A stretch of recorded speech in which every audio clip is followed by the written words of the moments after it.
कुछ हम कहें, कुछ तुम कहो, बात जब ये चल पड़ी, गुलमोहर की छाँव में आओ बैठे दो घड़ी। कुछ हम कहें, कुछ तुम कहो, बात जब ये चल पड़ी, गुलमोहर की छाँव में।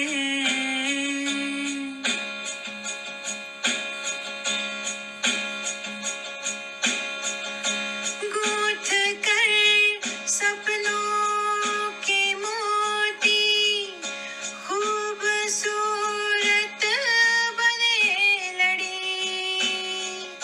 दोस्ती के पक्के धागों से कस कर बांधे दिल की। नमस्कार मित्रों, मैं मधु शर्मा न्यूयॉर्क अमेरिका से गुलमोहर के इस सुंदर आंगन में आप सभी दर्शकों का हार्दिक स्वागत और अभिनंदन करती हूँ। श्री हरप्रसाद शास्त्री जन्म शताब्दी वर्ष समारोह की इस 12वीं कड़ी में आज हमारे साथ जो अतिथि जुड़े हैं उनको पाकर मैं आज बहुत ही आह्लादित हूँ। और कुछ अतिथि ऐसे होते हैं जिनका के साथ मिलने का मौका मिलना सच में अपने आप में एक परम सौभाग्य की बात होती है। मेरे इस मंच को आदरणीय कुंवर बेचैन जी और हरिओम पवार जी जैसे महान साहित्यकारों की का आशीर्वाद मिला है। और आज हमारे साथ जुड़े हैं डॉक्टर हरीश नवल जी और उनकी धर्मपत्नी श्रीमती स्नेही सुधा नवल जी। तो बहुत बहुत स्वागत और अभिनंदन है आपका हरीश नवल जी हमारे इस छोटे से मंच पे। और आज आपसे बहुत सारी बातें करनी है, बहुत सारे आपसे बात के बारे में जानना है। तो मैं आपका बहुत बहुत धन्यवाद, बहुत बहुत अभिनंदन करती हूँ अपने इस पटल पर। और आप आपका मैं किन शब्दों में मैं आपका धन्यवाद करूं ये मुझे समझ नहीं आ रहा आज हमारे साथ जुड़ने के लिए। नहीं, हम दोनों आभारी हैं कि आपने हमें यहाँ बुलाया। ये हमारे लिए गौरव का विषय है, क्योंकि ये शास्त्री जी के प्रति जो श्रद्धा भाव है वो मेरे मन में भी बहुत है। और आपको तो नहीं मालूम, लेकिन मैं गाजियाबाद में जब वो हिंदी भवन बनवा रहे थे और जो बना था और उसमें एक कार्यक्रम हुआ था, उसमें पत्र पत्रिकाओं की प्रदर्शनी उन्होंने लगाई थी, तो खुद एक एक पत्रिका दिखा रहे थे ये कब की है, कैसी है। और बहुत ही विलक्षण व्यक्तित्व, साहित्यिक, इतने हिंदी के लिए उन्होंने बहुत कुछ किया। गाजियाबाद में जो कुछ उन्होंने किया वो तो सब जानते हैं। वो तो राष्ट्रीय स्तर पर वहां से वहां चला गया। और आज भी वहाँ उमा शंकर जी, उनके शिष्य जो हैं, वो उसको देखते हैं। तो मैं और सुधा पहले उनको नमन करते हैं, उनकी स्मृति को। आपने ये आपको साधुवाद जो आप इस तरह से उनकी स्मृति में ऐसे कार्यक्रम प्रस्तुत करती हैं, क्योंकि किसी साहित्यकार, साहित्य प्रेमी की स्मृति अगर आप साहित्य से करें तो उससे बढ़कर और कोई बात नहीं। जी, ये बड़ा ही मेरे लिए ये जानकर बड़ी ही खुशी मुझे हो रही है कि आप पिताजी को मिले हैं। और आप तो जी, पिताजी की स्मृति में ही मैं जो भी कार्यक्रम करती हूँ वो करती हूँ। तो इससे पहले कि हम आप को आज का कार्यक्रम शुरू करें, मैं आदरणीय हरीश नवल जी का एक बहुत ही संक्षिप्त परिचय देना चाहूंगी अपने उन दर्शकों को। ऐसे तो मुझे नहीं लगता कि हमारे दर्शकों में कोई भी ऐसा होगा जो आपके बारे में ना जानता हो, लेकिन फिर भी औपचारिकता निभाते हुए मैं आपका एक बहुत ही संक्षिप्त परिचय देना चाहूंगी। 41 वर्ष आप दिल्ली विश्वविद्यालय के कॉलेज में प्राध्यापक रहे हैं। दिल्ली विश्वविद्यालय से ही आपने एमए, एमलेट और पीएचडी की उपाधियां अर्जित की हैं।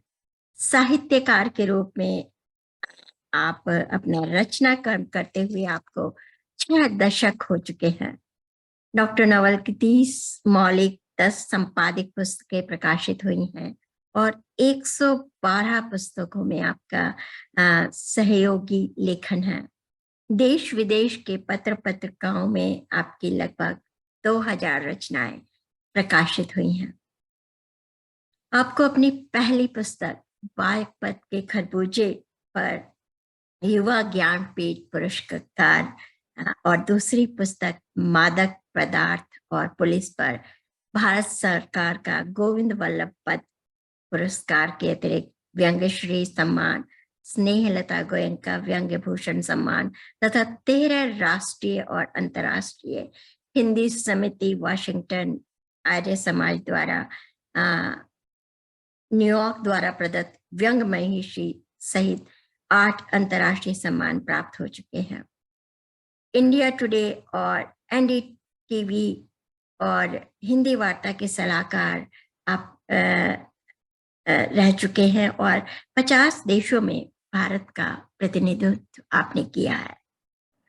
आपके साहित्य पर शोध कर रहे 16 शोधार्थियों में से 10 को पीएचडी और एमफिल की उपाधि प्राप्त हो चुकी है। भारत सरकार की प्रतिष्ठित पत्रिका गगनांचल से सेवा मुक्त हुए और आजकल आप स्वतंत्र लेखन और साहित्य की सेवा जो आपका ध्येय है, आपके जीवन का ध्येय है, उसमें अनवरत रूप से आप लगे हुए हैं। यूं तो आपके सम्मानों और आपके जो उपलब्धियां हैं उनकी सूची बहुत ही लंबी है और अगर उस पूरी सूची को करा जाए तो पूरा कार्यक्रम भी छोटा होगा। तो इसी के साथ मैं एक छोटा सा परिचय हमारी सुधा दीदी का भी देना चाहूंगी। और डॉक्टर स्नेह सुधा नवल जी को बचपन से ही चित्रकला का बहुत ही शौक है और शौकिया चित्रकार के रूप में आपको जाना जाता है। लेकिन मैं आपसे वादा करती हूँ, अपने दर्शकों से वादा करती हूँ कि जब आप उनकी चित्रकलाओं को देखेंगे तो आप यही कहेंगे कि ये तो किसी भी बड़े चित्रकार से कम नहीं है। डॉक्टर स्नेह सुधा नवल के चित्रों की एकल प्रदर्शनियां जागृति मंच, दौलत राम कॉलेज, साक्षरा सहयोगी चित्रकार के रूप में रोटरी क्लब दिल्ली, साहित्य कला परिषद, ताशकंद के मरीन होटल, अमेरिका के हेराल्ड होटल और हिंदी अकादमी दिल्ली आदि में प्रकाशित हुई हैं। डॉक्टर सुधा एक प्रतिष्ठित कवित्री भी है और कला और साहित्य जगत में आपको कई पुरस्कार प्राप्त हुए हैं, जिसमें लॉयंस क्लब, रोटरी क्लब, पूर्व राष्ट्रपति जेल सिंह द्वारा कबीर सेवा सम्मान, कादम्बनी क्लब गांडवारा, मध्य प्रदेश साहित्य अकादमी, विदर्भ नागपुर और विश्व हिंदी साहित्य परिषद द्वारा प्रदत्त कला भारती और साहित्य भारती भी सम्मिलित हैं। आप 43 वर्ष हिंदी विश्वविद्यालय के दिल्ली विश्वविद्यालय के दौलत राम कॉलेज में प्राध्यापिका और प्रिंसिपल रहने के बाद अब अवकाश प्राप्त हैं और साहित्य और कला की सेवा में संलग्न हैं। मैंने आप दोनों का बहुत ही संक्षिप्त परिचय दिया है क्योंकि आप लोगों का परिचय देने की ना तो मेरी हैसियत है और ना ही आज समय है इतना कि आपका विस्तृत परिचय दिया जा सके। तो आप दोनों का बहुत बहुत स्वागत गुलमोहर में। और मैं आज आपसे आपके बारे में बहुत कुछ जानना चाहती हूँ। तो शुरू करती हूँ मैं हरीश जी आपके साथ। किसी रचनाकार की रचना और उसके बाल संस्कार और परिवेश के घटनाक्रम का उस पर बहुत अधिक प्रभाव होता है। तो आपके सम्मानों की सूची, आपके उपलब्धियों की सूची तो हम गूगल और विकिपीडिया पे जाके पूरी पढ़ सकते हैं, लेकिन मैं आपसे जानना चाहूंगी आज कि आप हमें लेके चले अपने बचपन के उन गलियारों में, अपने माता पिता की उन स्मृतियों में, अपने उन साथियों की, अपने उन मित्रों की, बचपन के मित्रों की यादों में, जो शायद हमें से बहुत लोग नहीं जानते हैं। तो अपने बचपन के बारे में, अपने माता पिता के बारे में कुछ बताएं। जी, आपने ये अपने पिताश्री की स्मृति में कार्यक्रम आयोजित किया है, तो मुझे भी अपने पिताश्री अनायास स्मरण हुआ है। वो जी केवल 32 वर्ष के अल्पायु में ही उनका देहावसान हो गया था। जी और मेरी माता जी उस समय 28 वर्ष की थी। जी हम 3 भाई बहन, मेरे से बड़े हरेंद्र नवल मेरे से 2 साल बड़े और बहन हिमांशु वत्स 3 साल छोटी है। तो हमारी बहन तो केवल 2 वर्ष की थी जब पिताजी गुजर गए। मैं 5 वर्ष का था और बड़ा भाई 7 वर्ष का था। और आप समझ सकते हैं कि वो कैसा दुर्भाग्य रहा उस समय पूरे परिवार के लिए कि एक युवा की मृत्यु हो जाए। और मेरे पिता जो ब्रिटिश सरकार का समाचार पत्र था फौजी, उसके संपादन मंडल में थे, अंग्रेजी में लिखते थे वो। जी हमारे दादाजी ने हमको पाला। दादा दादी बहुत ही अच्छे थे और दादाजी के साथ तो हम उनकी उनकी आयु बहुत लंबी रही। वो 94 वर्ष की आयु तक जीवित रहे। तो उन्होंने हमें पाल पोस कर बड़ा किया और वो खुद एक साहित्यकार थे। आजम जलालाबादी के नाम से वो उर्दू शायरी करते थे, सूफी कलाम लिखते थे। और उन्होंने कुछ नाटक भी लिखे जो पारसी रंगमंच की श्रेणी में थे। तो जी उनका लिखा नाटक हैदराबाद तो पूरे 1 साल तक संगम थिएटर में कावस जी खटाऊ, जो उस समय की सबसे बड़ी थिएटर कंपनी थी, उन्होंने खेला था। और सतीश श्यामा, उन्होंने उनका जो नाटक था वो रमेश मेहता जी ने शिमला में गेटी थिएटर में डायरेक्ट किया था। तो ये वो सारी बचपन में हम सब दादाजी की बातें सुनते थे और अपने पिता के बारे में सुनते थे। मेरे पिता उसी कॉलेज में पढ़ते थे जिस कॉलेज में मैं बाद में पढ़ा और मैंने पढ़ाया। तो मेरे बच्चे भी उसी हिंदू कॉलेज दिल्ली विश्वविद्यालय में पढ़े। जी तो वो मैंने जाना कि मेरे पिताजी को नेताजी के नाम से कहा जाता था और वो खादी के वस्त्र पहनते थे, गांधी टोपी भी लगाते थे। बहुत आकर्षक व्यक्तित्व था उनका, जैसा हम उनके चित्रों में देखते हैं और जो बचपन की मुझे धुंधली सी याद है जी कि किस प्रकार से। तो ये समझिए कि यूं तो आर्थिक रूप से ऐसा संघर्ष नहीं रहा जैसा बहुत से बच्चों को हो जाता है जिनके पिता बिछुड़ जाते हैं। जी लेकिन दादा दादी ने ऐसा नहीं हुआ कि हम खाने पीने को मोहताज हो जाए या रहने की जगह ना हो। हाँ, जो मनोवैज्ञानिक कारण होते हैं कि मेरी माँ के प्रति उस समय के अजीब से व्यवहार होते थे। तो मैं कई बार सुनता था कि जब दादी जी को कहती कि तू मेरे बेटे को खा गई, तो मैं अंदर ही अंदर बड़े अपने आप को सोचता था कि ये क्यों ऐसा कहा जाता है। कोई अपनी बीमारी से कोई चला गया। और दादी, क्योंकि उनका जवान बेटा चला गया था, वो थोड़ी थोड़ी विक्षिप्तावस्था में थी, जी मैं समझता था। तो घर का सारा काम माँ करती रहती थी, तो मैं उनको खटते हुए घटते हुए देखता था। तो यही सोचता था कि कब हम बड़े हों और हम उनकी सेवा करें। जी और मेरी माँ जो थी वो उस समय की उन्होंने वो साहित्य, उन्होंने भूषण पढ़ी हुई थी, हिंदी उनकी बहुत अच्छी थी। जी उनकी वजह से भी हमारी हिंदी अच्छी थी। जी वो उनको पढ़ने का बहुत शौक था।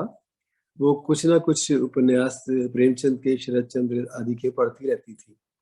और उस समय उनके प्रिय एक साहित्यकार और हुए थे गुरुदत्त, जिनकी पुस्तकें भी वो बड़े चाव से पढ़ती थी।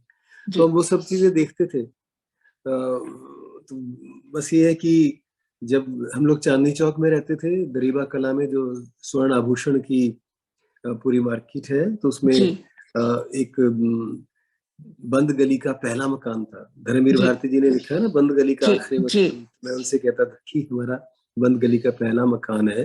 जी तो उसमें हम रहते थे, तिमंजिला मकान था। तो जब छत पर सोने जाते थे तो रात के समय गर्मियों में सितारों को देखते हुए, चांद को देखते हुए, और उस समय तो लोगों छतों पर खुले में सोने की आदत थी। जी। तो दादा दादी जी, इसको मैं दादा दादी को कहता था कि मुझसे कहानी सुनो, इसलिए उल्टा था। और और जब हम नकोदर, जालंधर के पास नकोदर एक जी जी तहसील है, तो वहाँ मेरे ननिहाल है, तो मेरा जन्म भी वहीं हुआ था। तो हर छुट्टियों में हम वहाँ जाते थे। तो वहाँ भी जी छत पर जब सोते थे तो मैं नाना नानी को कहता था कि मुझसे मुझसे कहानी सुनो। तो मुझे जो विषय विषय दिया जाता था मैं उस पर बोलना शुरू कर देता था। तो ये मेरा प्राथमिक अभ्यास रहा, शायद उस साहित्य के जुड़ाव से, जो बाद में मुझे हरीश नवल बनाने में बहुत काम आया। जी ये अक्स बचपन की तो बहुत बातें हैं, फिर जी आप जी। कुछ कुछ पूछती तो जाएंगी तो बता। अक्सर ये होता है कि जब मुझे भी याद है, जब मेरे नाना जी घर आते थे तो मैं उनकी जूते चप्पल चुरा के रख लेती थी, क्योंकि वो इतनी सुंदर कहानियां सुनाते थे, और जब भी आते थे हम पूरी रात उन्हें सोने नहीं देते थे। लेकिन आपके साथ ये बिल्कुल उल्टा था कि आप सबको कहानियां सुनाते थे। हाँ, ये दादाजी ने जैसे एक दिन मुझे याद है, उन्होंने कहा चल हाथी पर कहानी सुना। जी तो उसी उसी दिन सुबह हमारे चांदनी चौक में से एक रथ यात्रा निकली थी, और उसमें कुछ हाथी भी थे, जो जी पूरा जुलूस था इस यात्रा में। तो जी मैं उसको देख रहा था, तो मैंने कहा कि ये हाथी था, हाथी ने तिलक लगाया हुआ था, वो आटा उसका मंजन था, गन्ना उसका दातुन थी, ऐसे करके। तो वो लोग बाद में मेरी इस कहानी को ना, जब कोई आता था तो सबको सुनाते थे कि सबको देखो सुनाते ये थे। ने कहानी लिखी है। तो चाहे वो कौतुक में सुनाते हो, पर मुझे बड़ा गर्व महसूस होता था जी कि मुझे बताया जा रहा है कि कहानी सुनाई गई है। कहानी। तो ये तो है रहा। तो जी। ये एक बहुत ही मुझे नहीं लगता कि ये कहीं भी किसी भी दर्शकों को हमारे ये इसके बारे में पता होगा कि आप बचपन से ही आपको कहानी कहने का अ, ये जी। शौक इस तरह से पैदा हुआ। बहुत सुंदर संस्मरण आपके। और कहते हैं ना कि कहीं ना कहीं शुरुआत होती है, और जो साहित्य सृजन का जो बीजारोपण होता है वो बचपन में ही कहीं ना कहीं उसके अंकुर दबे भले ही हों, लेकिन वो उसी वक्त में शायद हमारे अंदर बीजारोपित किए जाते हैं जी किसी न जी किसी जी। रूप में। तो बल्कि मैं मैं इसमें एक चीज जोड़ना चाहूंगा जी कि इसीलिए ये मुझे अवसर मिला। तो मैं जब 9वीं कक्षा में पढ़ता था, तो तब से ही मेरे लेख, कविता इत्यादि प्रकाशित होने आरंभ हो गए थे। जी तो आप समझ सकते हैं कि मैं 1961 से जी निरंतर लिख रहा हूँ, जो वाह आपने कहा 6 दशक हो गए हैं। जी चलिए, मैं अपनी जी बात, जी। फिर मुझे नहीं बचपन नहीं याद आ रहा है, नहीं, तो मैं थोड़ी ये देर रुकता बहुत हूँ। जी तो सुधा नहीं, ये बताइए। बहुत ही सुंदर आपने जो बात बताई कि 61 से हाँ जी। के लेख और आपकी कहानियां प्रकाशित हो रही हैं। बहुत सुंदर।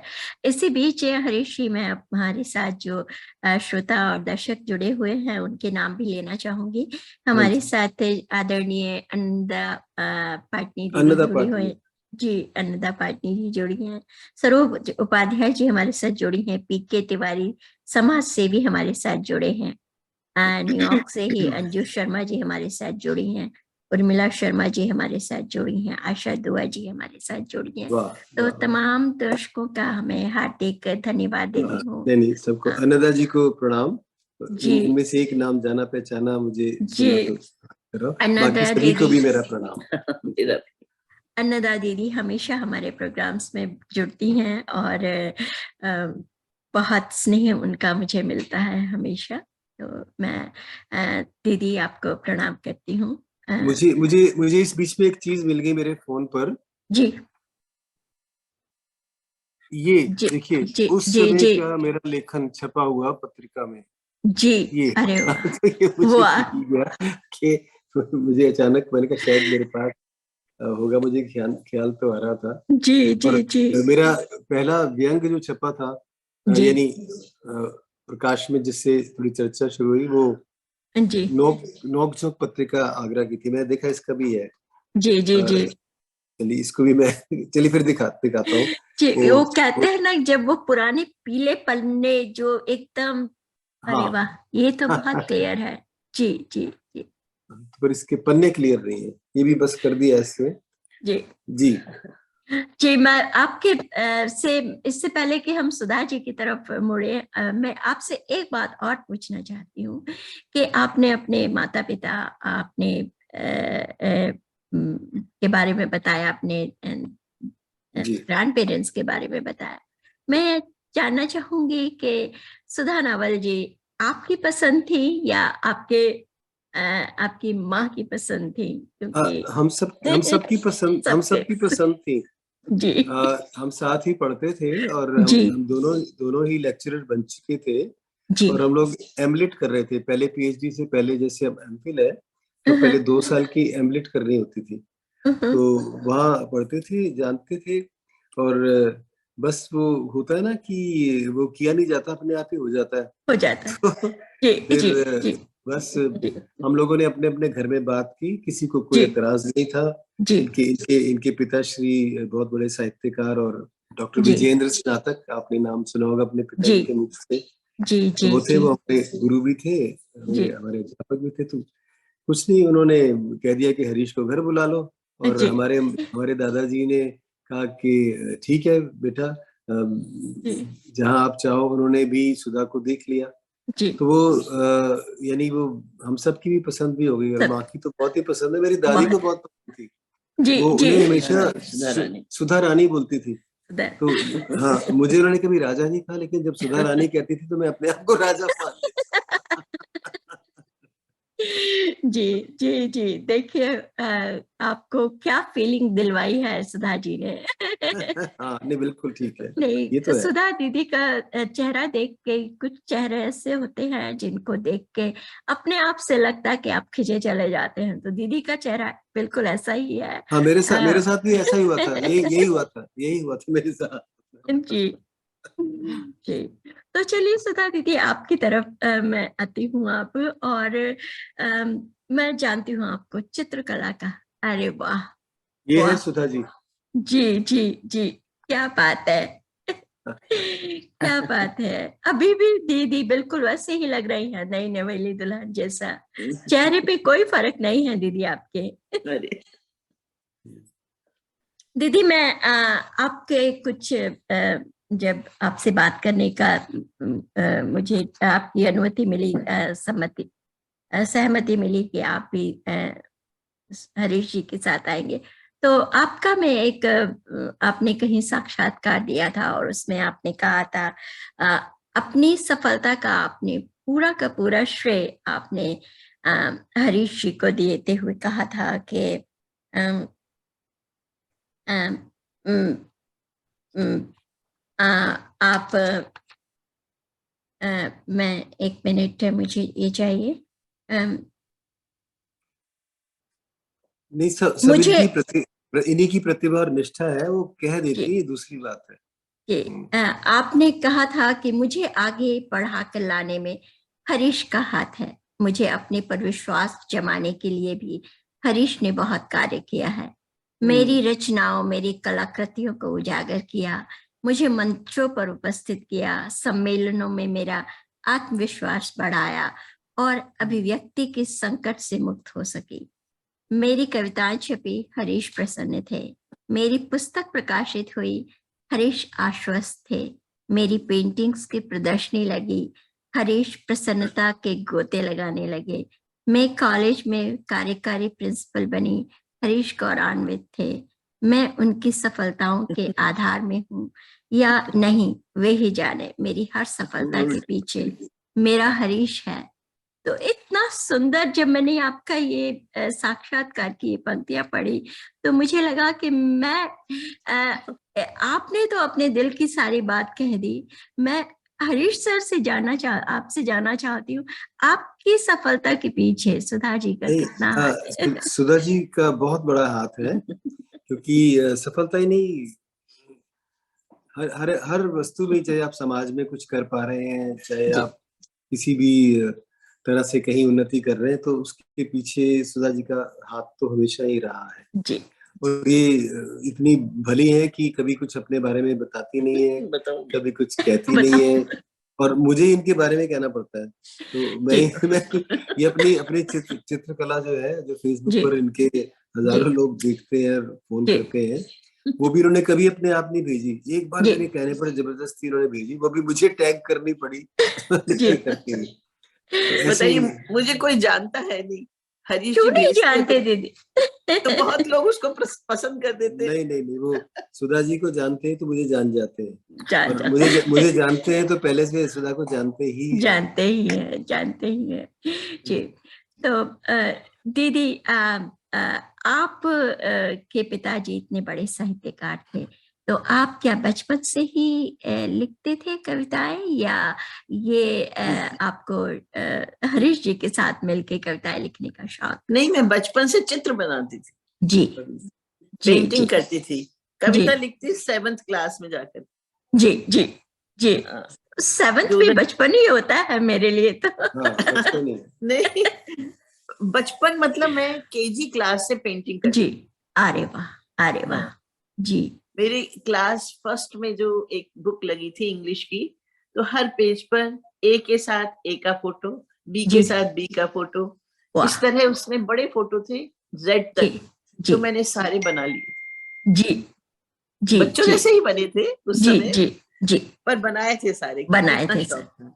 वाह दीदी, आपके कुछ चित्र मेरे पास हैं, और मैं अपने दर्शकों को भी आपके वो पेंटिंग्स दिखाना चाहूंगी, तो आपकी अनुमति हो तो मैं वो आपका बिल्कुल दिखाइए।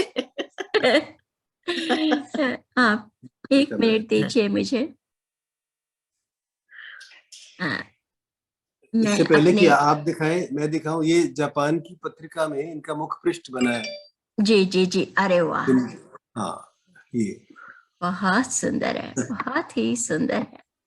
तो मेरे पास जो है हरीश जी, मैं वो दिखाती हूँ, और उसके बाद आप बाकी की, आप जो नहीं है, मेरे पास तो 5-6 हैं जो मैं शेयर करना चाहती हूँ। वाह,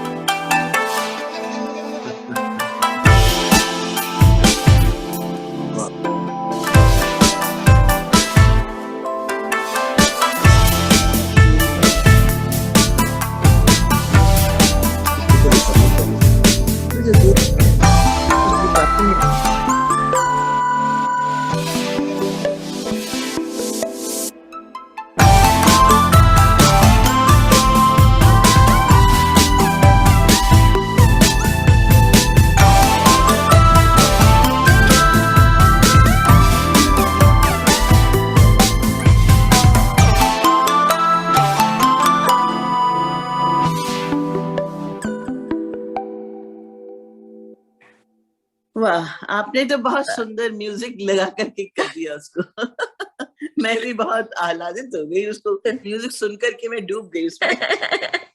दीदी, इतनी सुंदर आपकी सारी की सारी पेंटिंग्स जितनी भी मेरे पास थी, इतनी सुंदर है कि मैं तो पता नहीं मैंने कितनी बार इन पेंटिंग्स को देखा है, और मैं जानती हूँ कि हमारे दर्शक भी इन सब पेंटिंग्स को देख के उनको पूरा उनको उनके बारे में लिखेंगे और उनके बारे में और दिखाऊं क्या? जी हाँ, बिल्कुल बिल्कुल, हम अरे वाह, क्या सुंदर है, बहुत सुंदर, बहुत ही, जी जी जी, बहुत सुंदर पेंटिंग है दीदी। वाह वाह, बहुत ही सुंदर, बहुत सुंदर, वाह वाह, क्या बात है। ये हम लोग बुल्गारिया गए थे विजिटिंग व्याख्याता के रूप में, हम दोनों, तो वहाँ एक चर्च था, तो वो इसका चित्र खींचा था हमने, फोटोग्राफ, बाद में उन्होंने घर आकर के इसकी पेंटिंग बनाई। वाह वाह, ये तो लेटेस्ट है, जी बनाई। अरे वाह, बहुत सुंदर है, बहुत ही सुंदर है, वाह।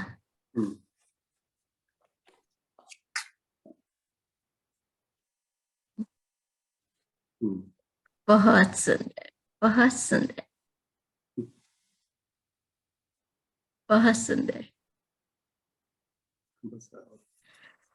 वाह दीदी, आपकी पेंटिंग्स देख के मेरे मन में एक सवाल आ रहा है कि आपकी मैंने जितनी भी पेंटिंग अभी देखी हैं उसमें मैं देखती हूँ कि आपको प्रकृति का चित्रण आप ज्यादा करती हैं, और या फिर उनमें घर होते हैं। तो ये इनका थीम है हरियाली और रास्ता। हरियाली और रास्ता जी। तो जब आप कविता लिखती हैं तो कविता में भी क्या आपका इसी तरह के भाव रहते हैं, या कविता में वो भाव का जो भावों की अभिव्यक्ति होती है कविता वो में किसी मैं अन्य विचार विषय प्रधान पे होती है। विचार प्रधान। दीदी, आपकी एक कविता मैं जरूर सुनना चाहेंगे और हमारे दर्शक भी। मैं एक छोटी सी कविता आपको सुनाती हूँ। जी सीमा। जी। जितना तप यशोधरा के व्यक्तित्व में है, जी जितना तप यशोधरा के व्यक्तित्व में है, शायद ही किसी बुद्ध में हो। जितना संघर्ष इस मुट्ठी भर हृदय में है, शायद ही किसी विश्व युद्ध में हो। धन्यवाद जी। बहुत सुंदर, सच में आपने बिल्कुल सही कहा कि आपके जो कविता है कितना वो विचार प्रधान है। बहुत सुंदर, बहुत सुंदर। तो दीदी, आप जो चित्रकला और कविता दोनों ही भावनाओं की अभिव्यक्ति का एक माध्यम है। तो आप चाहे तो जो चित्र जब आप पेंटिंग्स बनाते हैं तो उसमें अपना पेंट ब्रश और कलर्स को लेकर आप काम करती हैं, और जब हम कविता लिखते हैं तो उसमें हम अपने शब्द और भावों को विचार होते हैं। जी, विचार होते हैं, विचार होते हैं। हाँ, तो आप थोड़ा किस माध्यम को आप समझती हैं कि वो ज्यादा प्रभावशाली होता है, शब्द और वैसे तो शब्द ही है ज्यादा जी, परंतु मुझे पेंटिंग ज्यादा अच्छी लगती है। पेंटिंग ज्यादा अच्छी। हाँ, पर कविता भी ठीक है। आपको सुना देती हूँ एक और। जी हाँ, बिल्कुल बिल्कुल, हम बिल्कुल सुनना चाहेंगे। गौतम। जी। अच्छा हुआ गौतम कि तुम इस युग में नहीं हुए। जी। अच्छा हुआ गौतम कि तुम इस युग में नहीं हुए। अगर होते मेरे साथ अस्पताल की बेंच पर बैठ, दुसाध्य रोगी, असमय वृद्ध और कई शब्द देखने के बावजूद तुम्हें कुछ न व्यापता और तुम बुद्ध बनने से वंचित रह जाते। क्या बात है, क्या बात है, क्या बात है। बहुत बहुत सुंदर, बहुत खूब दीदी, बहुत ही क्या आपके भाव हैं, क्या विचार। तो दीदी, आपकी जो पहली कविता है वो जो प्रकाशित हुई है वो कब हुई, कुछ याद है अगर आपको? 96 में हुई, पता नहीं। 76 अच्छा, वो बहुत 76 में। 76 में, जी जी जी जी। तो कोई आप अपनी अपनी प्रकाशित कोई कविता में से कुछ अगर आपके पास अभी, ये सभी प्रकाशित है? अरे वाह, जी जी जी। ये बुक है मेरी जी। बसंत तुम कहाँ हो, दिल्ली में है ना बाकी? जी, दिल्ली में है बाकी सब। जी जी जी जी जी। तो एक और इसमें आपको से, सुना देती। जी हाँ, इसमें से कोई आप सुनाना चाहें? इसमें से नहीं, एक अलग जी लिखी है वो। जी जी, निश्चित। मैं स्त्री हूँ, संपूर्ण, अन्नपूर्णा, लक्ष्मी, सरस्वती, दुर्गा मैं ही हूँ। मैं स्त्री हूँ, संपूर्ण, अन्नपूर्णा, लक्ष्मी, सरस्वती, दुर्गा मैं ही हूँ। मेरे ही रूप सृष्टि में व्यापक, पुरुष की पूरक, जन्मदायिनी स्त्री हूँ मैं। पुरुष मेरा एकमात्र लक्ष्य नहीं, स्नेह देना, प्रेम करना उद्देश्य है। जीवन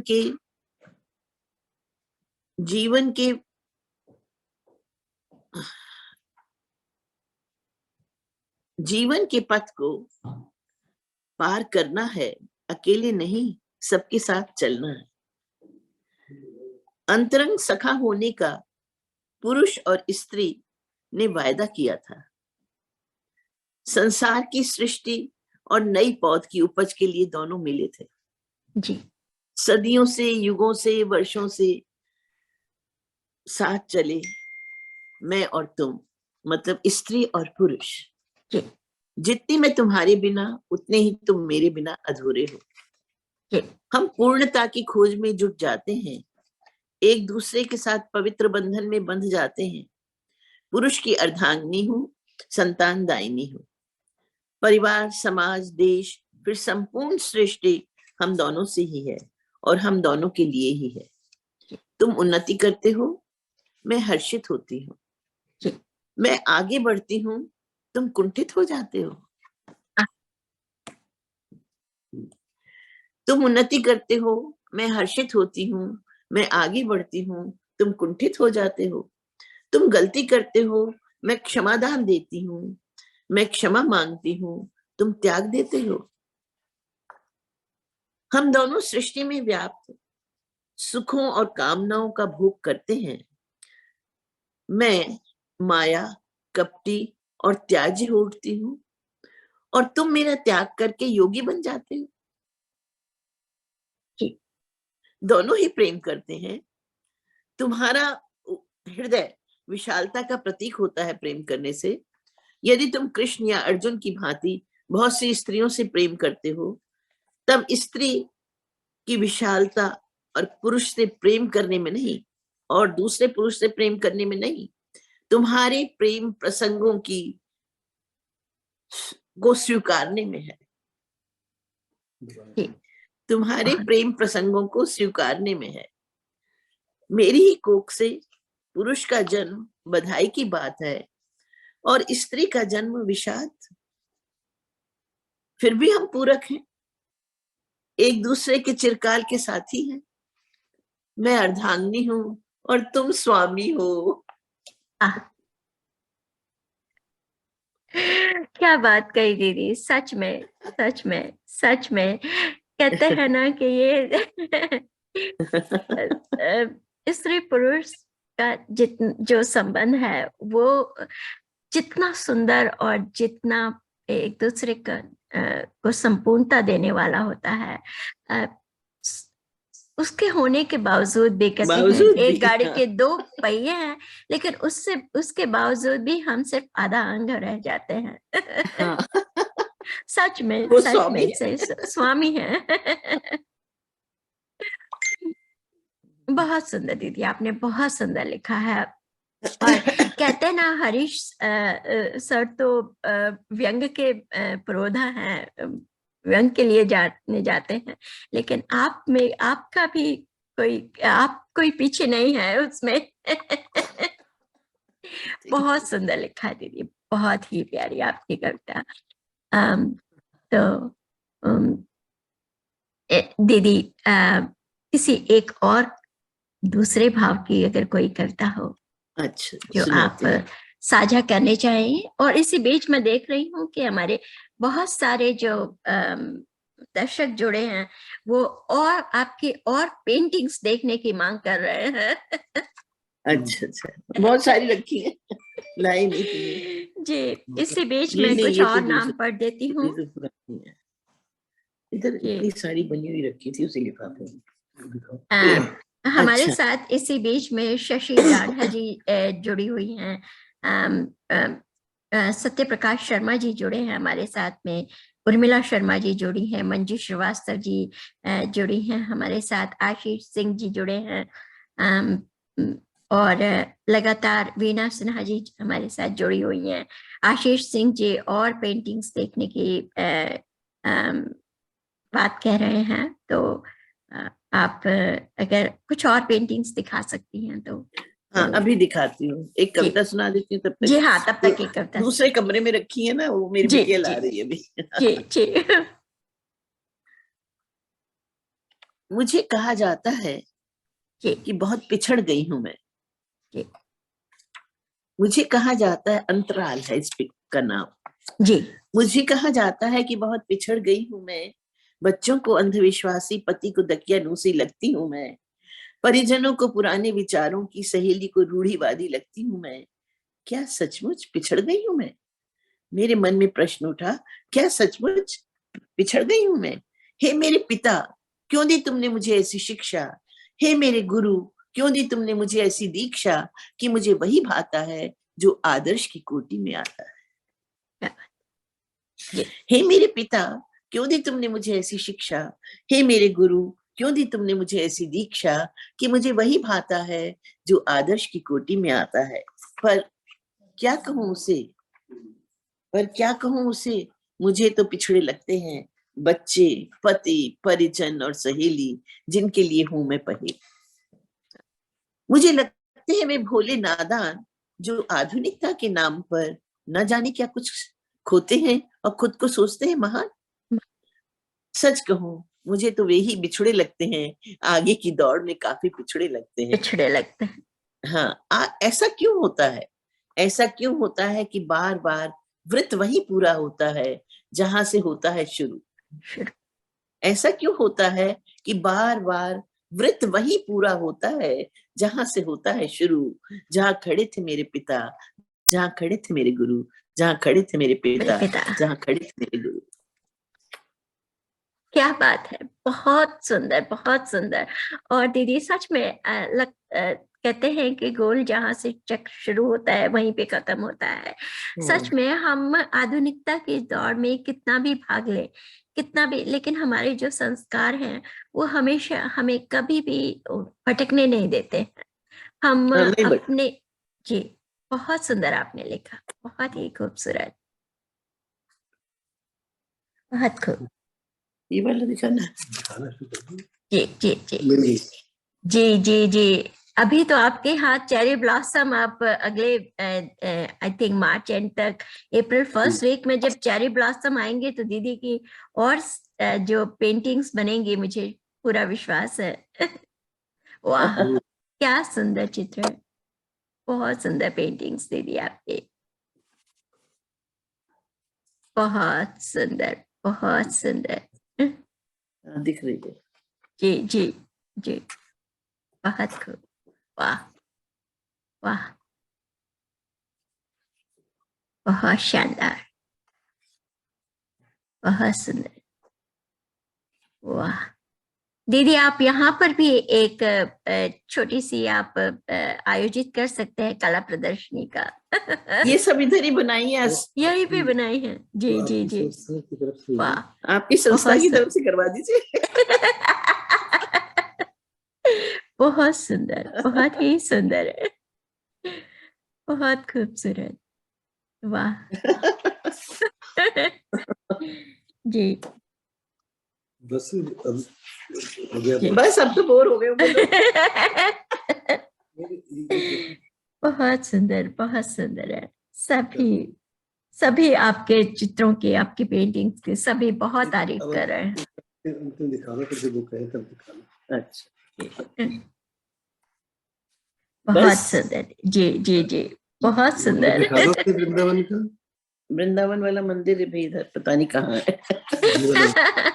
ये देखिए, आहा आहा, क्या नहीं, एक बात है। मंदिर मैंने बनाया है, राधा रमण मंदिर।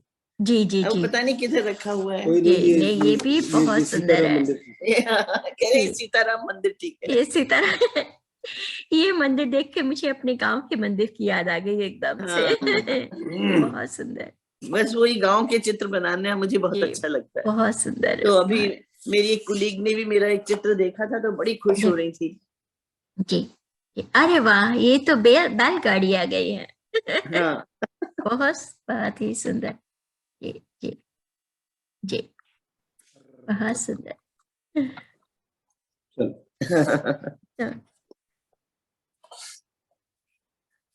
जी, आपकी सारी ही पेंटिंग्स एक से बढ़कर एक आपकी पेंटिंग है दीदी। और चलिए अब हम हरीश नवल सर से भी कुछ सुनना चाहूंगी मैं, और हमारे दर्शक भी। जी, जी जी। आप अपनी कोई कविता आप हम और हमारे दर्शक सभी सुनना चाहेंगे। जी, क्या आपको प्रोज में व्यंग सुनाऊं या कविता सुनाऊं, आ, जो भी आप कहेंगी। आप पहले पहले कविता सुनते हैं और फिर व्यंग पर आते हैं। ओके। जी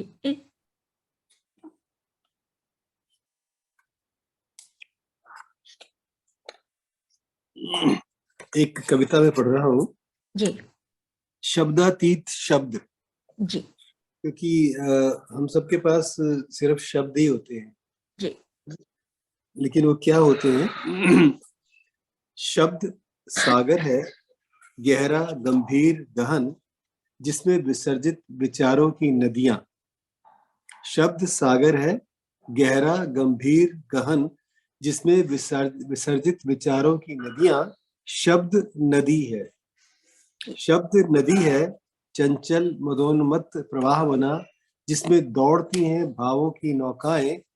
शब्द नौका है, शब्द नौका है, चलती डोलती संभलती, जिसमें समाहित है स्वदेश्य दिशा साधक पाल। शब्द पाल है, शब्द पाल है, जिधर हवा उधर बहा, हवा के थपेड़ों को सहा, पहुंचा दिया पार। शब्द पार है, शब्द पार है, उसी से उसी तक पहुंचाता है जो अपार है। शब्द अपार है, शब्द अपार है, शब्दातीत है, निशब्द भी है कभी। शब्द केवल शब्द ही नहीं, बहुत कुछ और भी है अभी। धन्यवाद। क्या बात है, क्या बात है, बहुत सुंदर। शब्दों की महिमा अपरंपार है, ये तो हम सभी जानते हैं। और ऋषि, आपकी एक और बहुत ही पुरानी और बहुत ही प्यारी कविता, अम्मा बाबूजी। ओह अच्छा। ग्रेट जी। जी जी, ये कर्म कर लो। जी मैं सुनाता हूँ। जी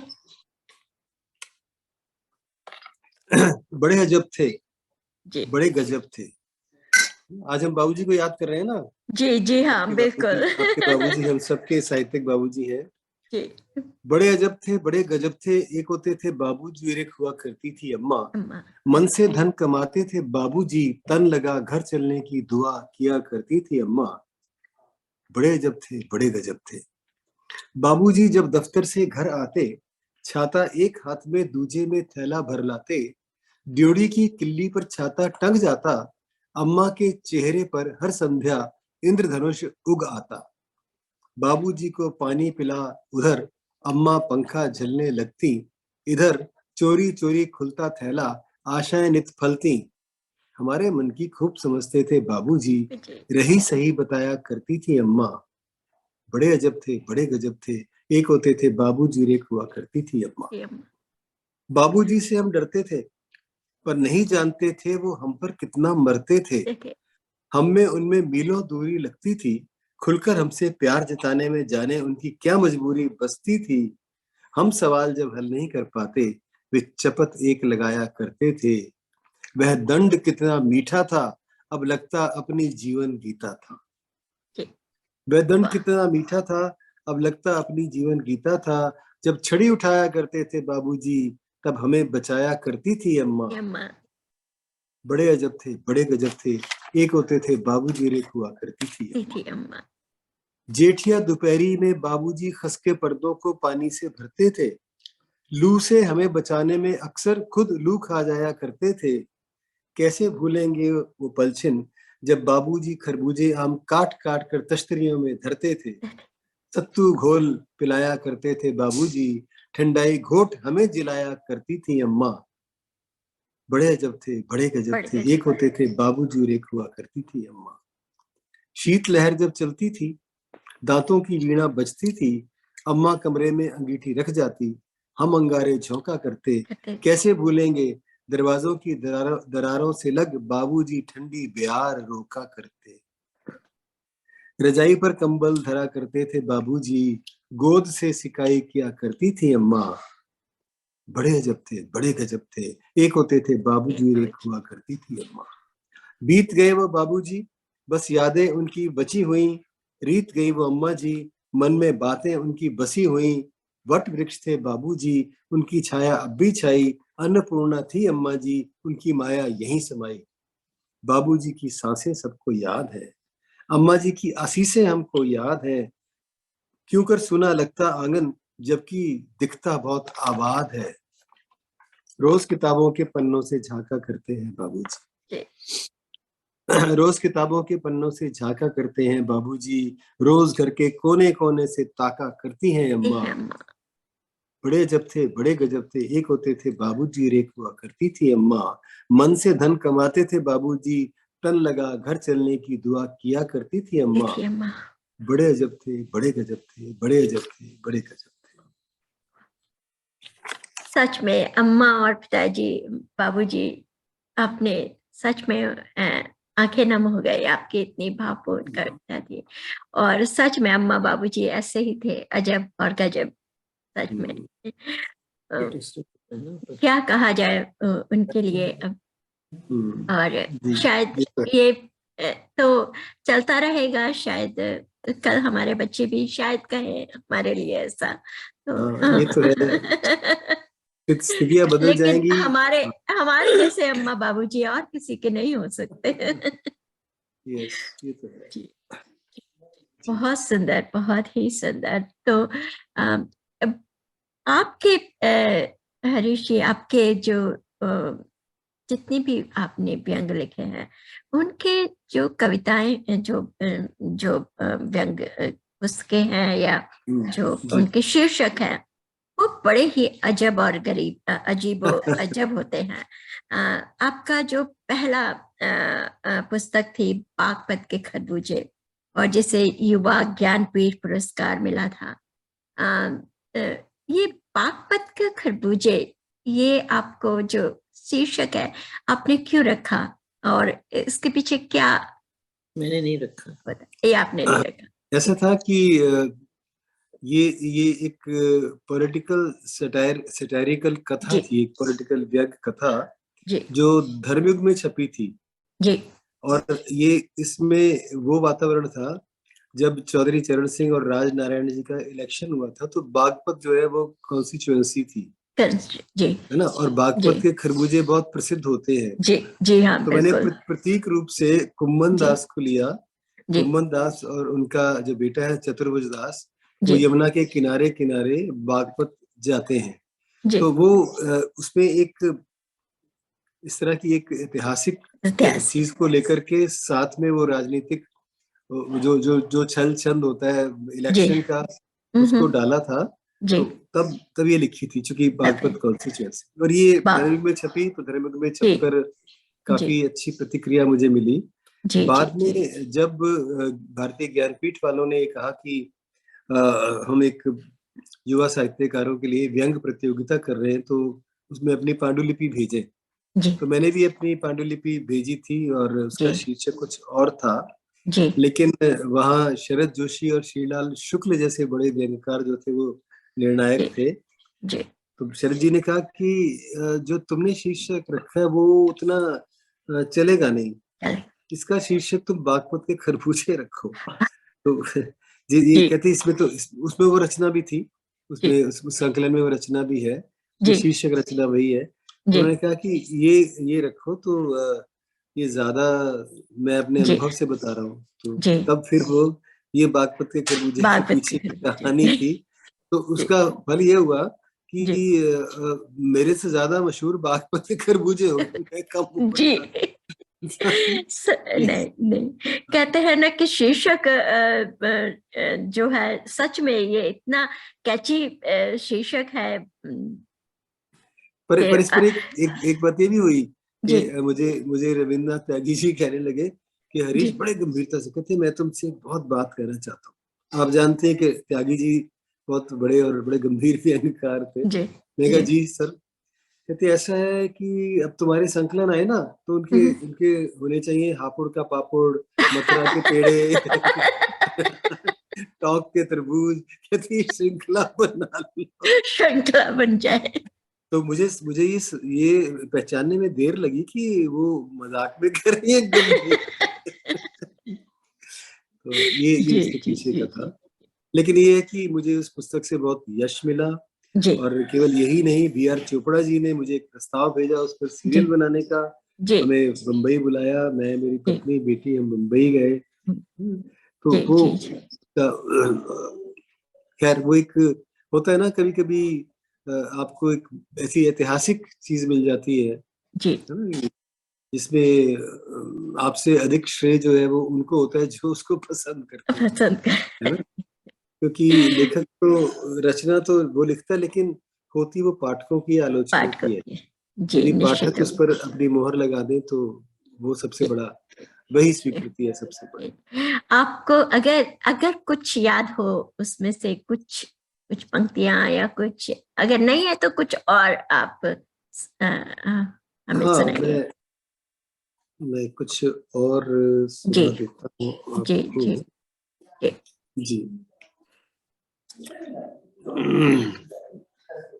क्या दिक्कत क्या है मधु जी, जी कि हमारे यहाँ बड़ा अजीब सिस्टम है। सिस्टम क्या, सिस्टम नहीं है, जी लोगों ने कुछ गलत समझ लिया। वो हास्य को, उपहास जी को, परिहास को, चुटकुले को, उन सबको व्यंग में गिनना शुरू कर दिया। जी तो उससे जो है वो जो असली व्यंग है, जो करुणा को उपजाता है, जी वो थोड़ा सा मरने लगा। सच बात, आप करुणा बिल्कुल होनी सच कह चाहिए, रहे हो।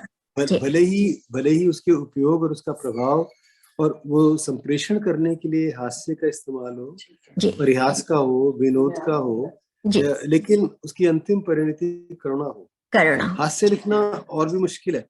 जी जो हास्य लिखा जा रहा है वो क्या है, वो निर्मल आनंद नहीं देता, वो मलिन आनंद देता है, भोंडा आनंद देता है, अश्लील आनंद देता है। तो वो बिल्कुल, हास्य नहीं है। और तो वही हो लोग, रहा है आजकल, हाँ, बहुत तो बहुत व्यंग को कष्ट। मैं, कि ये जब आदमी पढ़ने के बाद सोचे उसको, जब वो जुगाली करते हैं ना हम, कि जी भी क्या रहा, तो वो जो चीज है, तो मैं वो एक व्यंग सुना रहा हूँ आपको। जी अमेरिकी जी प्याले में भारतीय चाय। वाह जी अमेरिकी प्याले में भारतीय चाय। भारत आजकल अमेरिका में हो ना, तो भारतीय चाय अमेरिकी जी प्याले में कम से कम चाय तो अपनी है। जी मेरे घर आंगन में एक छोटी सी सफेद गोल मेज और 4 लोहे की सुंदर सफेद कुर्सियां हैं। जी वहीं से मेरा दिन आरंभ होता है। वहां हरितिमा बरसाते हुए कुछ पौधे हैं, और पड़ोस में एक स्कूल है, नन्हे बच्चों के लिए एक नन्हा सा स्कूल। रोज सुबह जब मैं घूमने के बाद आकर गोल मेज पर तुलसी का ग्रीन टी का अमेरिकन प्याला तैयार कर रहा होता हूँ, अक्सर तभी स्कूल में प्रार्थना सत्र का आरंभ हो जाता है। जी चाय पीते पीते मैं उन बच्चों की प्रेयर के स्वरों को सुनता हूँ, जो स्कूल के लाउड स्पीकरों से गूंजते हुए मेरे कानों में विचरण करने लगते हैं। उन शब्दों को यूं तो मैंने कई दशक पूर्व सिनेमा में देखा था, यदा कदा सुनता भी रहा। जब से यहाँ रहने लगा हूँ, लगभग हर सुबह उन्हें सुनता हूँ, फिर गुनता हूँ, और फिर उनके भावों को मन में बुनता हूँ। एक आत्मिक उदासपन हर रोज पल्लवित होने लगता है। वे शब्द हैं, इतनी शक्ति हमें देना ओ दाता, मन का विश्वास कमजोर होना, चले नेक रास्ते पे लेकिन भूल कर भी हमसे कोई भूल बिल्कुल हो ना। सोचता हूँ कि इतने बरसों से यह प्रार्थना गीत असंख्य नागरिकों ने सुना होगा, मेरी तरह ही सुना होगा, मंदिरों में रोज सुनते होंगे। हो सकता है मेरी भांति सोचते भी हों कि क्या दाता ऐसी शक्ति सचमुच दे सकता है, या देता है कि आदमी ऐसा हो सके, या क्या करे कि उसको ऐसी अद्भुत शक्ति प्राप्त हो जाए जिससे मन का विश्वास कभी दुर्बल ना हो। मुझ जैसे साधारण व्यक्ति जिसका विश्वास रोज ही डोलता सा है, हम उसे कैसे बलि बनाए? कौन बनाएगा? कौन है दाता? सुन तो लिया हमने कि दाता, लेकिन कौन है दाता? दाता यानी प्रभु। अब प्रभु कौन? प्रभु यानी सर्वशक्तिमान, निर्णय लेने के सक्षम अधिकारी, दीन को कुलीन और कुलीन को हीन बना सकने वाले विराट व्यक्तित्व के स्वामी। लेकिन वो मिलेंगे कहाँ, और वो मुझे शक्ति कैसे प्रदान करेंगे? मैं सोचता हूँ। मनन का सिलसिला बिना दूसरा सिरे मिले तब तक चलता है जब तक भारतीय ग्रीन टी का अमेरिकन प्याला खाली नहीं हो जाता। मानसिक यात्रा आबाद नहीं, पर खूब चलती है। तो प्रभु किसको माना जाए? पौराणिक संदर्भों में ब्रह्मा, विष्णु और महेश के प्रभुत्वों के विषय में सबसे पहले विचार मंथन होने लगता है। ब्रह्मा सृष्टि करता है, हमें बनाया है, चाहते तो निर्मित ही करके हमें बलशाली बना देते, हमारा मन पक्का बना देते, क्यों बनाया कच्चा मन। पर हाँ, उनका अपना मन ही कहाँ पक्का था, उन्होंने अपनी पुत्री का ही वर्ण कर लिया। सोच सकते हैं कि कितना कच्चा था उनका मन, तो वो हमारे लिए क्या कर सकते हैं, कदापि कुछ नहीं कर सकते। अच्छा, भगवान विष्णु से निवेदन करूं, वे क्षीर सागर में शेषनाग की गोद में विश्राम कर रहे हैं, थक गए हैं, सृष्टि का पालन करते हुए थक गए हैं। साक्षात लक्ष्मी उनके पांव दबाकर थकान दूर करने का प्रयास कर रही है। अब जो प्रभु खुद ही थक गया, उससे मैं क्या याचना करूं। करोड़ों करोड़ जीवों में मेरा नंबर आएगा कब, जब आएगा मेरा जीवन ही जा चुका होगा। तो ऐसा करता हूँ कि शिव के दरबार में चलता हूँ। वे औघड़ है, पहले तो बहुत भोले थे, परंतु जब से भस्मासुर के हत्थे से मुश्किल से बचे, तब से सियाने हो गए हैं। धुनी रमाते हुए शिव तपश्चर्या छोड़ मेरे मन का विश्वास सशक्त करेंगे, मुझे इस पर संदेह है। वो तो खुद ही कैसे रहते हैं हम सब जानते हैं, उनका क्या घर, क्या ठिकाना, क्या वाहन और उनके साथी कौन है हम सब जानते हैं। वो हमारे लिए कैसे बनाएंगे हमारा मन ऐसा। तो चलिए मर्यादा पुरुषोत्तम राम की तरफ चलो, लेकिन संदेह की प्रबल छाया यहाँ भी मेरा पीछा कर रही है। भूल कर भी मुझसे कोई भूल ना हो, इसे राम कैसे सार्थक कर सकेंगे। उनके मन का विश्वास तो इतना डगमगाया कि पुनीता सीता की अग्नि परीक्षा करवा ली और कालांतर में गर्भवती पत्नी को झूठ बोलकर वनों में भटकने के लिए छोड़ दिया कि जाओ घूम कर आओ। छी, वो मेरे मन को पक्का नहीं कर सकते। लीला पुरुषोत्तम कृष्ण से कहूं तो उनके जीवन के कई अंश तो बहुत दंश देते हैं। वे तो स्वयं रण छोड़कर सागर में बसी द्वारिका में छिप गए, रण छोड़ हो गए। तो उनके अपने मन का विश्वास जब टूट गया, तो वो मेरे मन का विश्वास कैसे बलि करेंगे। मत रहा हूं अनेक समकालीन संत महंत बाबा पीर फकीर जिनकी कथाएं गाथाएं सुनता रहा, चलचित्र की भांति मस्तिष्क में विचरते हैं, लेकिन साथ ही साथ उनके दुर्बल पक्ष ज्यादा दिखाई दे रहे हैं।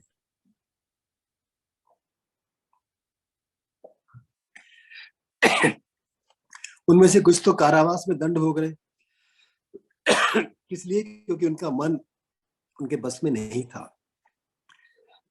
माफ कीजिए, लाखों करोड़ों भक्तगण उनके उन दुर्बल पक्षों के साक्षी हो गए, तो फिर कौन दाता।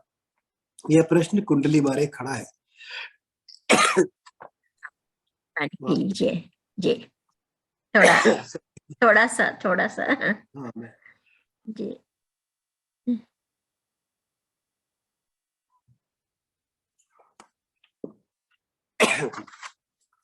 विश्वास के साथ साथ गला भी डोल गया।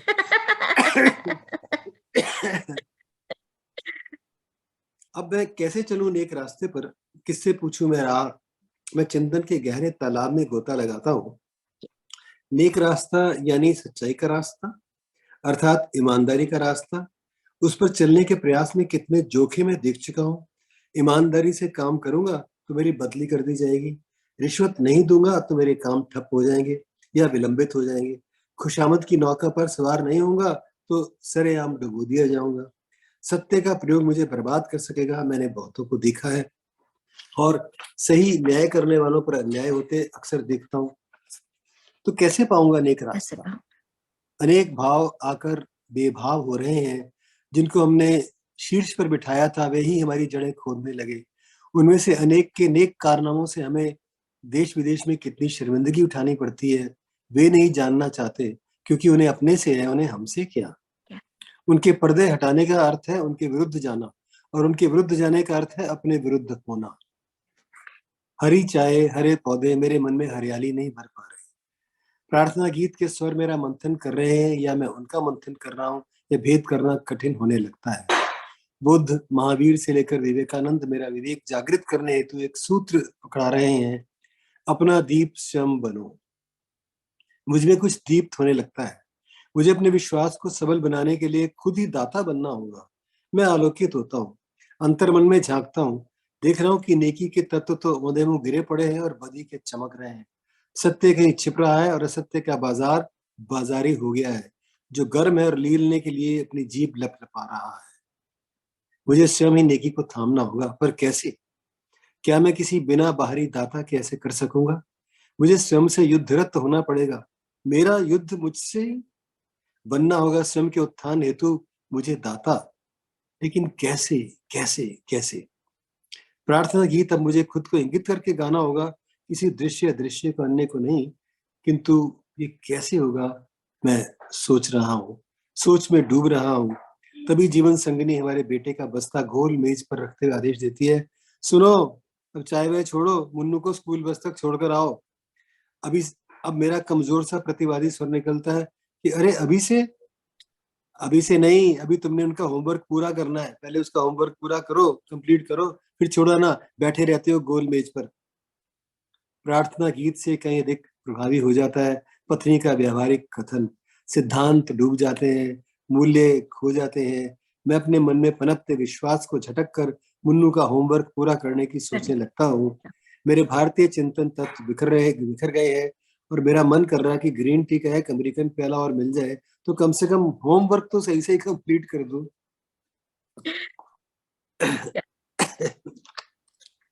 जी बहुत ये बहुत बहुत सुंदर। आपकी जो व्यंग शैली है वो बहुत अलग है।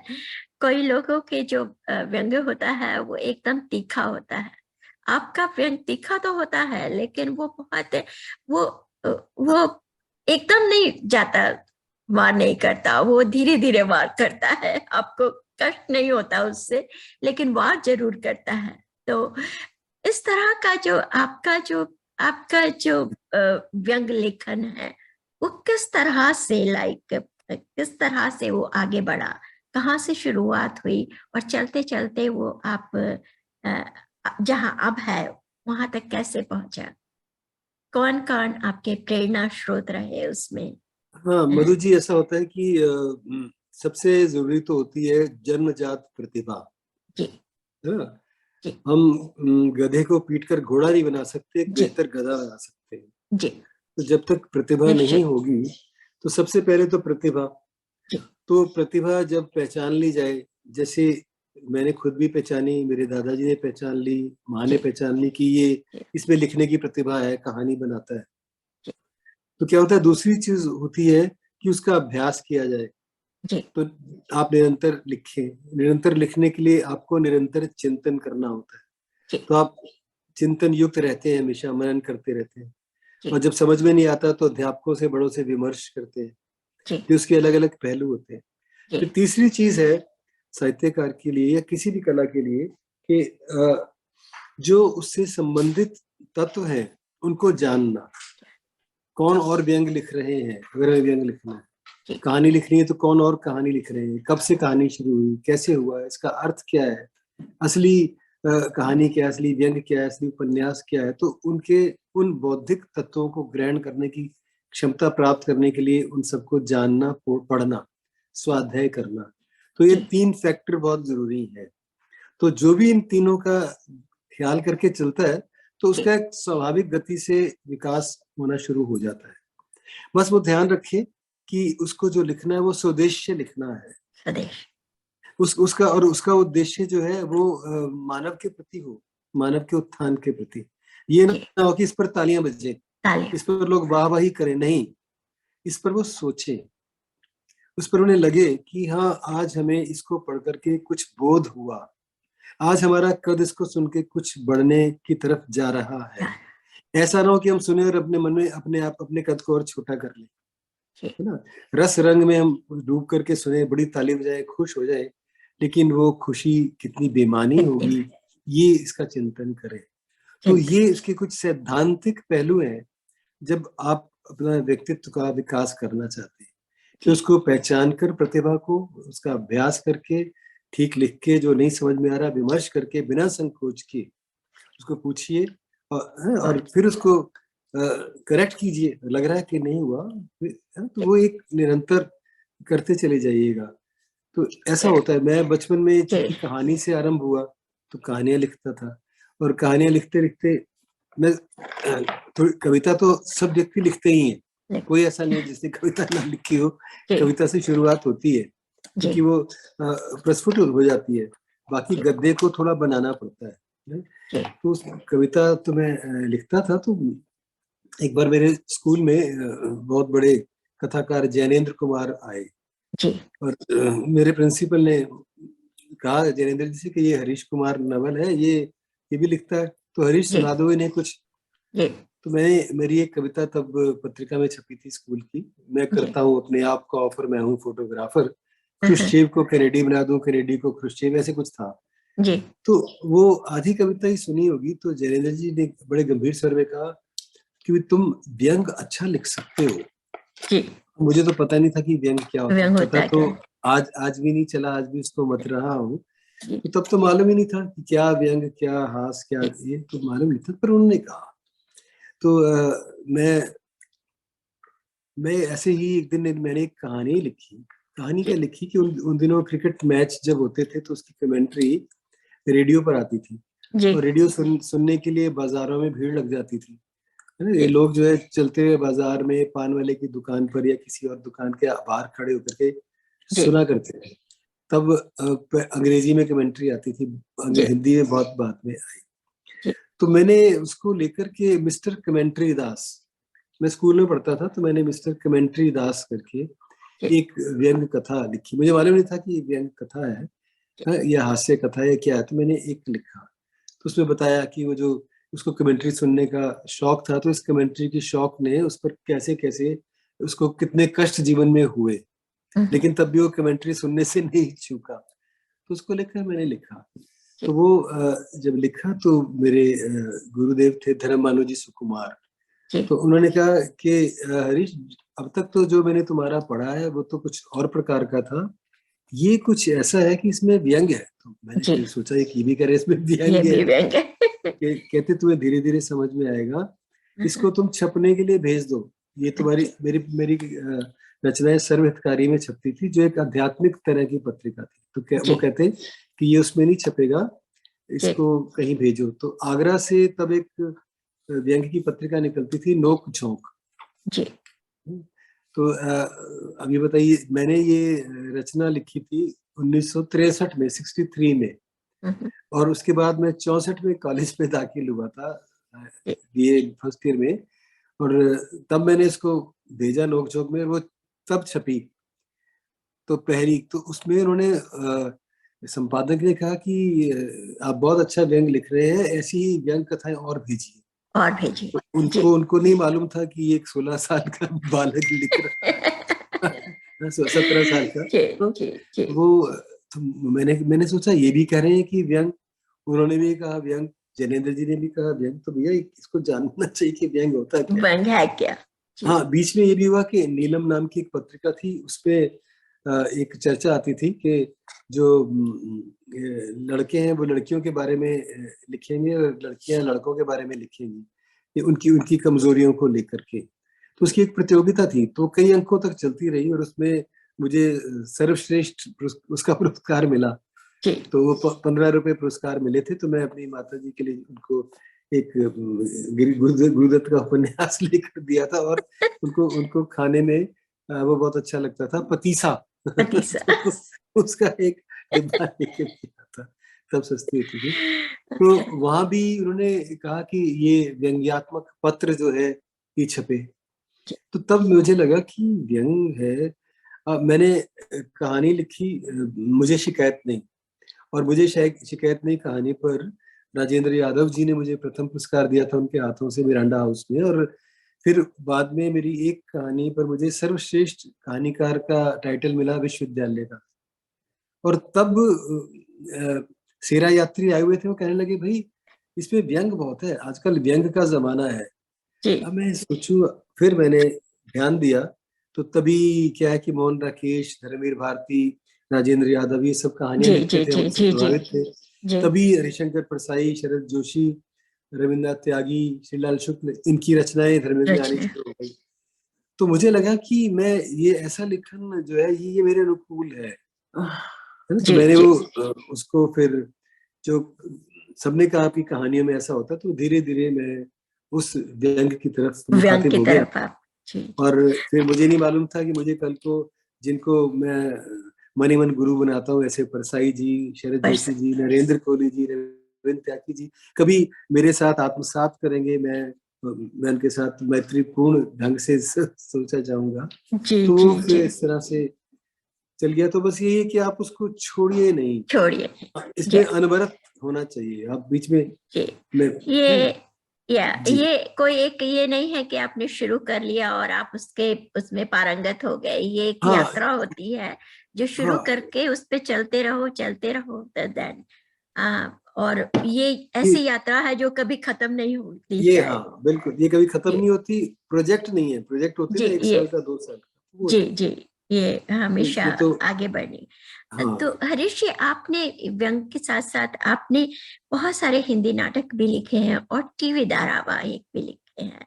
तो एक साहित्यिक पुस्तक लिखना या एक कुछ ऐसा लिखना जिसमें पूरा का पूरा जो साहित्य हो, और जो वो जी और टीवी धारावाहिक लिखने, उसमें क्या फर्क होता है? क्योंकि देखिए ऐसा टीवी ऐसा है धारावाहिकों के शायद कुछ दूसरी भी उसमें आपको डालना पड़ता होगा। नहीं, ऐसा है कि जो जो जो भी छोटे पर्दे पर या बड़े पर्दे पर लिखा जाता है तो उसमें फ्रेम होता जी है। ये फ्रेम, जी इसमें मैं जितना नजर आ रहा हूँ, जी इसमें आप जितनी नजर आ रही है ना, जी ये इतने बड़े पर्दे पे आपको करना है जो करना है। जी तो वो लेखक से ज्यादा कैमरे का एंगल होता है। जी तो लेखक को कैमरे के एंगल के हिसाब से कि फ्रेम में क्या जाना है जी वो लिखना होता है। तो उसके लिए ये इसलिए ये शुरू हुआ, इसके पीछे साहित्यिक कारण कम थे, पर जी साहित्यिक कारण एक ये भी था कि हम जो साहित्यिक कृतियां हैं तो जी उसको क्यों ना प्रस्तुत करें स्क्रिप्ट बना के, स्क्रीन प्ले बना जी के। जी तो मैंने और प्रेम जन्मेजय ने हमने ये स्क्रीन प्ले बनाने शुरू किए।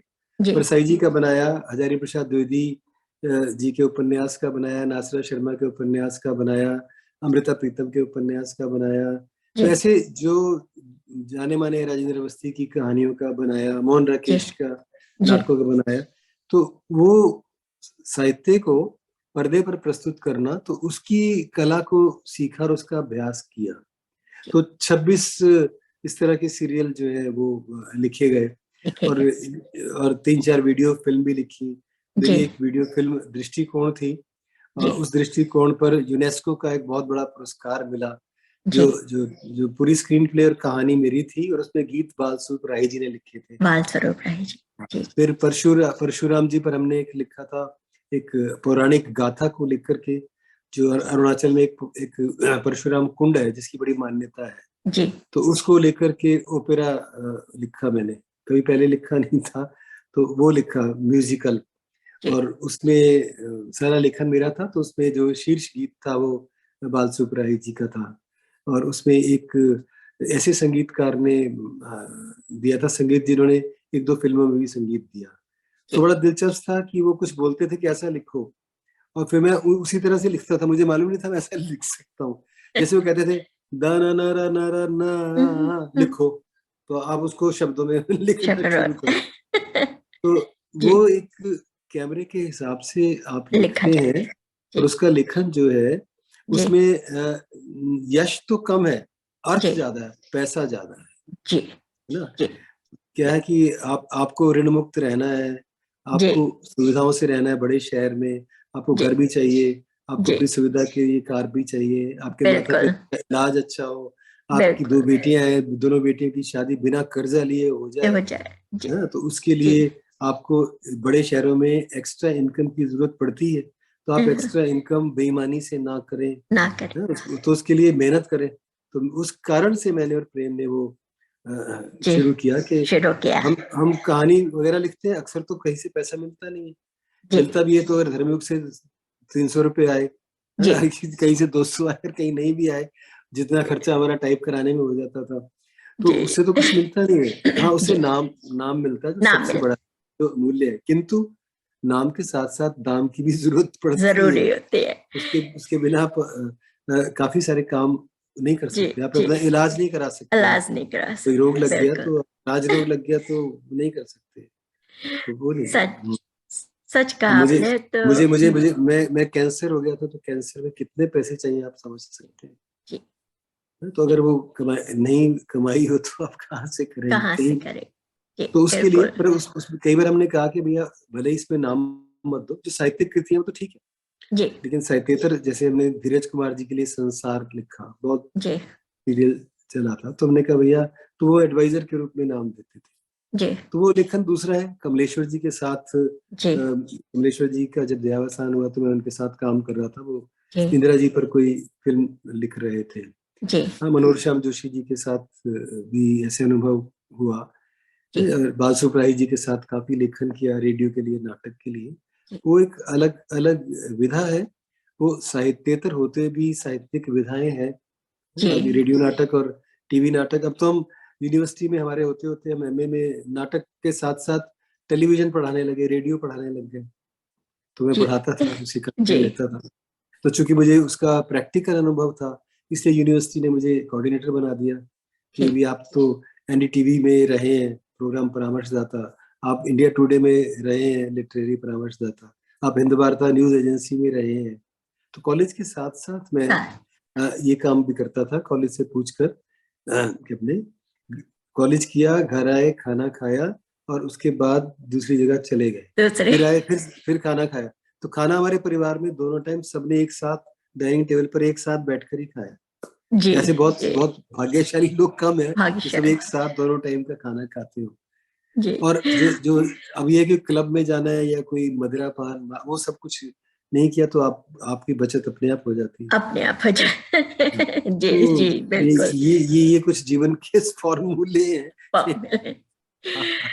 कि ऋषि आपसे तो अभी इतनी सारी बातें और करने का मन है, लेकिन समय का ध्यान रखते हुए मुझे लगता है कि वो आज के हाँ सेशन में जी, नहीं हो पाएगा। मुझे अच्छा लेकिन लगा आपसे बात करके, बहुत अच्छा लगा। मुझे मुझे एक अंतिम मैं आपसे बात पूछना चाहूंगी कि आप आजकल यहाँ वर्जीनिया में अपनी बेटी के पास है, आस्था के पास है, और जी आस्था खुद में एक बहुत अच्छी कवित्री है और एक हाँ, सशक्त वो हस्ताक्षर है। बहुत, जी इसमें कोई शक नहीं। जी जी जी जी तो भावी पीढ़ी से और जो आजकल की पीढ़ी है, जो आने वाली पीढ़ी है, उसके उससे को लेकर आप कितने आशान्वित हैं कि हमारा मैं तो साहित्य भावी सही पीढ़ी बहुत अच्छी। में जाए। मैं तो बहुत आशान्वित हूँ, क्योंकि भावी पीढ़ी के पास वो सब कुछ है जो हमारे पास नहीं था, और हमें वो अर्जित करने के लिए बहुत प्रयास करने पड़ते थे। उनको उतने प्रयास नहीं करने पड़े, किंतु उनकी समस्याएं दूसरी हैं जो कई दूसरी बार है हमारी पीढ़ी के लोग नहीं समझते, कि वो गला काट प्रतियोगिता के युग में है। जी बॉडी थ्रोट का कंपटीशन है हर जगह पर। इवन एडमिशन तक कहीं लेने के लिए भी बहुत प्रतियोगिता है। तो जी वो उनका एक जीवन है, उस जीवन को वो किस तरह से जीते हैं। तो मैं तो देखता हूँ कि अमेरिका चल रहा है उन भारतीय युवकों युवतियों से भी, जो यहाँ पर नासा में है, जो यहाँ डॉक्टर हैं, जो जी यहाँ इंजीनियर हैं, जो सारा तंत्र चला रहे हैं, वो चाहे अमेजोन हो, चाहे वो कोई हो। तो वो सब युवा है। जितना वो पैसा कमाकर भारत में भेज रहे हैं विदेशी मुद्रा, उतनी जी दुनिया का कोई देश का के युवक नहीं भेज रहे हैं। जी तो मुझे आशावान हूं मैं। और जहां तक साहित्य में रुचि रखने वालों की बात है, तो वो अपना काम कर रहे हैं। ऐसा है ना कि जैसा उनको मार्गदर्शन दिया जाएगा वैसे ही करेंगे। जी हालांकि जी अब पीढ़ी ऐसी हो गई, हर बार हर नई पीढ़ी ऐसी होती है जी जो बुजुर्गों के बताए हुए उस मार्ग से अलग मार्ग बनाना चाहती है। हर बार ऐसा होता है। तो जी वो अगर दूसरी पीढ़ी उनको वो मार्ग बनाने में सहायता करे तो बहुत अच्छा है। जी तो इसलिए अब जी चूंकि मेहर सुधा तो कॉलेज में रहे, तो हमेशा हम तो युवाओं के साथ रहे, जी इसलिए हम उनके मन को समझते हैं। जी और इसीलिए हम भी शायद अभी तक युवा मन के हैं, जी क्योंकि हम बिल्कुल उनके साथ जी हैं। तो इसलिए मैं तो नई पीढ़ी के प्रति आशान्वित हूँ। और एक मैं तो कहता हूँ कि भी किसी कोई सबके लिए कहता हूँ कि खुश रहो और खुश रखो। खुश रखो। तो जी आप खुश कैसे रहोगे जब आप अच्छे काम करोगे?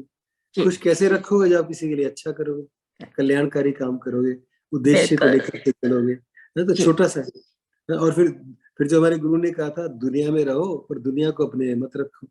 तो आपकी इच्छा है तो अपना काम करते चले जाओ, मस्ती से करते चले जाओ। चलो जी ये मत सोचो कि मुझे ये चाहिए, प्रतियोगी पुरस्कार के लिए मत लिखो जी जी बिल्कुल इत्यादि। अब ज्यादा कहूंगा तो उपदेश उपदेश हो जाएगा। उपदेश हो जाए। बहुत बहुत बहुत अच्छा लगा आज आपके साथ बात करके, और इसी तरह से अपना मार्गदर्शन हम लोगों को देते रहिए आप, और आपसे बहुत कुछ मैं तो सीखना है। मार्गदर्शन, मैं तो इधर से मार्गदर्शन ले लेता हूँ, आप उधर से। तो आप दोनों का मार्गदर्शन हम लोगों को मिलता रहे। जी और बहुत कुछ आपसे सीखना है, बहुत कुछ करना है आप लोगों से सीख कर। और फिर बहुत अच्छा लगा। फिर जो लोग मिलेंगे। हमें सुन रहे हैं, एक बार उनके नाम बता जी दीजिएगा, अगर जी हाँ, मैं बिल्कुल उनके सुन नाम, भी रहा है कि नहीं। नहीं नहीं, बिल्कुल हमारे साथ अभी तक जुड़े हुए हैं, शुरू से जो श्रोता जुड़े हैं उनके नाम मैं पहले ले चुकी हूँ, और अभी जो जुड़े हैं उनमें हैं सुष्मिता जास्ती जी हमारे साथ जुड़े हैं, सत्य प्रकाश शर्मा जी, अन्नदा दीदी अभी तक हमारे साथ जुड़ी हुई हैं, मंजू श्रीवास्तव जी हैं, जी मंजूरी जितेंद्र कुमार जी जुड़े हैं, आशीष सिंह जी जुड़े हैं, निशी तलवार जी जुड़े हैं, शकुंतला शर्मा जी जुड़ी हैं, अनुराधा चंद्र जी हमें देख रही हैं, वीना सिन्हा जी हमारे साथ जुड़ी हैं। वीना सिन्हा जी गुलमोहर की एक बहुत ही सक्रिय एडमिनिस्ट्रेटर हैं, और हमेशा हमारे साथ रहती हैं। तो सभी दर्शकों का हार्दिक धन्यवाद अपना इतना कीमती समय देने के लिए, और आप दोनों का मैं तहे दिल से शुक्रिया अदा करती हूँ।